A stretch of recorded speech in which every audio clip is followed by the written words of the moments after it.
Hello YouTube, it's GZTV. This is the first of two videos that are going to be appearing on the channel. The first is this one, the 5th episode of Season 8 of Dexter. We're reviewing every single episode of that series, and then we're going to be watching New Blood. And at this point in the season, I'm not going to lie. So the first 4 episodes, here's my thing. The first 4 episodes were pretty fucking good. And this episode was like, I'm not really interested in the story all that much. Like, we need to kind of like push the story forward a little bit better. But yeah, let's talk about it. You know, Dexter and Deborah meet with Dr. Vogel to discuss the accident, but they just sit silently without looking at each other. Like, obviously, this is the aftermath of Dexter like purposefully swerving the car off the road and into the water.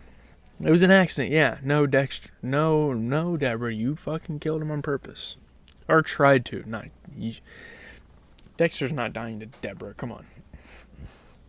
He could have, though, but she saved him. So Deborah points out that she ultimately saved Dexter from the sinking car, while he is understandably upset that she tried to kill them both. I mean, yeah, I get it. You know, Deborah's, you gotta kind of understand her point of view, because she's going through quite a bit. Like, her brother being a serial killer and her not wanting to be about that life. But man, there's no, like, and even if you saved him, it's like you swerved his car off the road. Like, if you want him dead, just fucking kill him. Like, I don't know why you had to do it so, like, in this way and just have a fucking episode. I don't know. It's really weird. Dr. Vogel says Deborah is struggling with what she's learned about Harry's suicide, and that PTSD makes one's thinking cloudy. Yeah, I mean, ultimately she wasn't thinking correctly. She wasn't thinking properly, and it led her to make a shitty decision. And one that, yeah, maybe Dexter deserved a little bit, like in the slightest bit, but I don't know. Dexter's under pressure to find Yates, and he's beginning to view his family as a burden. Like, at first, you know, he wanted to care for them. He wanted to do anything he could to protect them. But at this point, you know, with everything that's happened in the past and his family getting in the way of shit, he's like, okay, I need to go do this shit on my own, you know?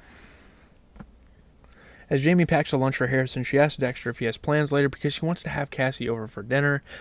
And it's just this dumb fucking storyline where Jamie's trying to hook Cassie up with Dexter, and it's like, alright, he's already kind of expressed disinterest in the beginning. Why are you continuing to push this on him? You know, like, he clearly doesn't want to be in a relationship with this girl, you know?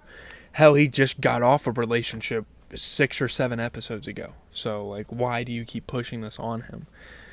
Before the next briefing, a smiling Masuka tells everyone that he's confirmed that Nikki is his daughter. Like, the hot girl that showed up to his lab wasn't like a girl interested in him. It's like, it's his daughter. Well, biologically, you know, he donated to a sperm bank, which I don't know who the hell would want to do that in the first place. And I don't know why that's a thing.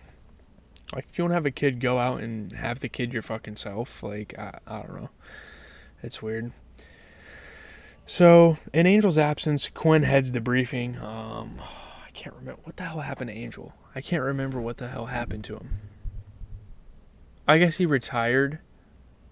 What the hell happened to him? No. He became the lieutenant because Deborah left the force, like, where to die and all that shit. I don't remember what happened. But yeah, he runs the briefing, obviously. What's her name? He gets a little jealous. Angie Miller. So Angel returns to the station. Oh, he went out and did like a mission. Angel returns to the station with Yates' name obtained from Janet Thornton and his home address. Yeah, now I remember now. He went to the ER with Janet Thornton to make sure she was okay, possibly get some information out of her. Angie Miller asks Angel if Quinn is his choice for sergeant, but he hasn't made up his mind yet, and I guess that's kind of a little bit of storyline, not a major one that's going on in the background. Matthews takes Quinn aside and tells him the Hamiltons are good friends to Miami Metro and warns him to be respectful. And he's kind of like pressuring Quinn because him and Batista are kind of having this dispute over who they want to be sergeant. Ultimately, it's Batista's decision because he's the next one up. And that's kind of how that works. Like, the captain picks who the lieutenant, or the sergeant, or the lieutenant picks who the sergeant is. The captain picks who the lieutenant is, and